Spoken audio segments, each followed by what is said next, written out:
The JBL Xtreme is perhaps JBL's most popular speaker in its lineup, and it's with good reason. It sounds good, it's durable, and it's versatile. And now we have the hotly anticipated sequel, the JBL Xtreme 2. It's also a good speaker. I mean, it's basically a refined JBL Xtreme.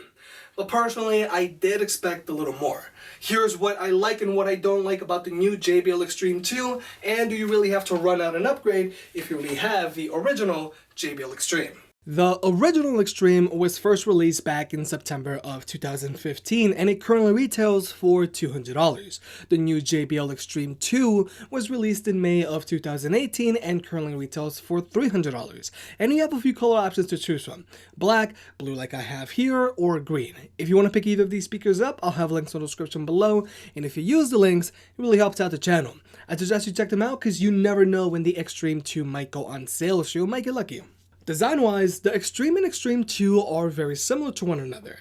They both have the same basic shape, they both have control buttons up top, they both have a fabric mesh covered body, and they both come included with carrying straps for when you take either of these speakers on the go with you. But the Xtreme 2 is slightly all around bigger and heavier than the original Xtreme. The Xtreme 2 is also slightly more stylized than the Xtreme, especially regarding the feet and soft touch rubber end caps.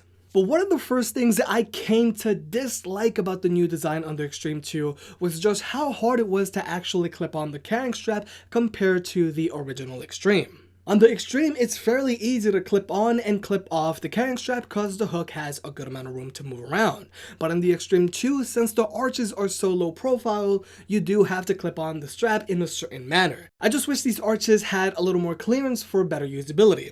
Now, I know this might be a non-issue for some people, but the Xtreme 2 has a few of these quirks that just make you think JBL should have thought things through better. But since we're on the topic of the carrying strap itself has also gotten a few changes to make it look a little more premium. Most notably, there's a built-in bottle opener on the carrying strap, which is definitely only supposed to be used for soft drinks. My only gripe with the new strap is that since it is a little more narrow, it does move around a lot more. I would like to see a little rubber on the bottom for better grip. Okay. Now let's focus on the speaker itself. On the back of the Xtreme 2, there's a rubber grommet that houses your audio jack for wired listening, a micro USB port for service, a USB out for charging your own device, and an AC port for charging. And the new power brick that comes included is slightly smaller than the power brick that comes included with both the original Xtreme and JBL Boombox. But JBL decided to get rid of one of the USB outs, so you can only charge one device at a time, whereas the original Xtreme lets you charge up to 2 devices at a time. When it comes to battery life, unfortunately, things haven't changed. Both of these speakers come included with 10,000 mAh batteries, and since the Xtreme 2 is slightly bigger and heavier than the outgoing Xtreme, I just don't get how none of it went towards improving the battery life. Now don't get me wrong, both of these speakers have good battery lives, but I would have liked to see JBL increase the battery life on the Xtreme 2 from the original Xtreme. JBL advertises the battery life of 15 hours on both of these speakers, and in my testing with the volume set at 50%, the Xtreme 2 actually managed to average 16.5 hours of playback time, and with the volume set at 80%, the Xtreme 2 averaged 10 hours of playback time. Even though these are pretty good battery lives, I would have liked it if JBL upgraded to a 12 or 15,000 mAh battery. But one noticeable upgrade the Xtreme 2 has over the Xtreme is durability. The Xtreme 2 now carries an IPX7 certification, so it's waterproof to a certain extent, whereas the original Xtreme is only water resistant. A splash of water isn't a problem, but the Xtreme 2 can be submerged in water without any issues, and also found that it floats. Okay, now let's talk about speaker setup because it has been tweaked a little.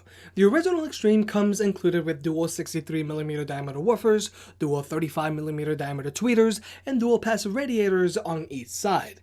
The Xtreme 2 on the other hand has slightly larger 70mm diameter woofers, slightly smaller 20mm diameter tweeters, and dual passive radiators on each side as well. Now before we get into the sound test, I do want to point out that both of these speakers do benefit from a break-in period. When I first got the Xtreme 2, there was a little distortion going on when the bass really got going. But after the break-in period, the bass on the Xtreme 2 has smoothened out, and the boombox is playing in indoors mode. Round and round we go, losing self-control. I keep telling myself, but I don't want to let you know. Is this what become strangers on the run, looking for something, chasing the sun. All those days trying to find a place where you only can just be alone, be alone. All those nights lying by your side, loving so hard, feeling it shine under your spotlight.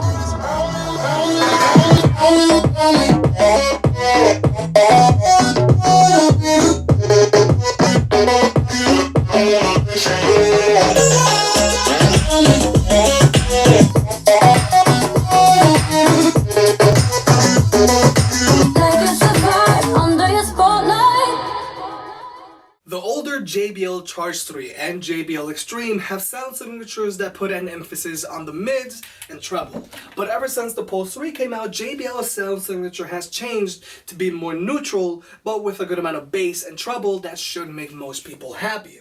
And as a result, I feel the JBL Xtreme 2 sounds more balanced and clearer than the outgoing JBL Xtreme. And personally, I prefer how the Xtreme 2 sounds over the Xtreme. Now when it comes to max volume, both of these speakers get equally as loud, but since the original Xtreme has such a big emphasis on the treble, you might perceive it as being louder, and as such the sound will also travel a little farther outdoors. And this is what the Boombox does when set to outdoors mode. It relaxes the bass and puts an emphasis on the mids and treble, so it sounds louder. Whereas since the Xtreme 2 doesn't have as much emphasis on the treble, it might not sound as loud, but it does sound overall better and max volume than the Xtreme because you're actually getting a good amount of bass and mids instead of just blaring treble that sounds way too bright. But personally, I would have liked if JBL also included an outdoors mode button on the Xtreme 2, like on the Boombox for when I'm using the Xtreme 2 at home or for when I'm using it outdoors with friends. Again, this is one of those things I feel JBL should have thought through since they are trying to market this speaker as this great companion for when you're outdoors hanging with your buddies. But if you really want to get a little more volume out of the Xtreme 2, you can also just use it while it's plugged in and it immediately gets louder. And even when the speaker is plugged in and playing at max volume, the speaker still sounds good. There's barely any distortion. Now, while the Xtreme 2 is plugged in, it's rated as a 40-watt speaker, but unfortunately, I don't know what it's rated at when it's used with just its battery power. I'm guessing maybe 30 watts, but that's just a guess. But perhaps the most important difference between the original Xtreme and the new Xtreme 2 is that the Xtreme 2 now has JBL Connect Plus, so you can pair it up to newer JBL speakers and get them playing in sync. And if you have another Xtreme 2, then they'll play in stereo mode. And JBL Connect Plus is the best and easiest way to pair multiple speakers together. You literally press one button on each speaker and the speakers will figure out the rest by themselves.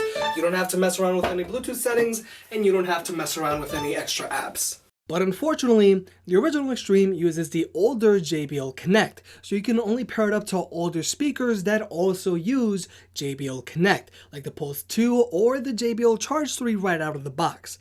Now, there is a firmware update for the Charge 3 so it can get upgraded to JBL Connect Plus, but JBL has stated the original Xtreme won't be getting such firmware update because of hardware limitations. So no, the Xtreme cannot be paired up to an Xtreme 2.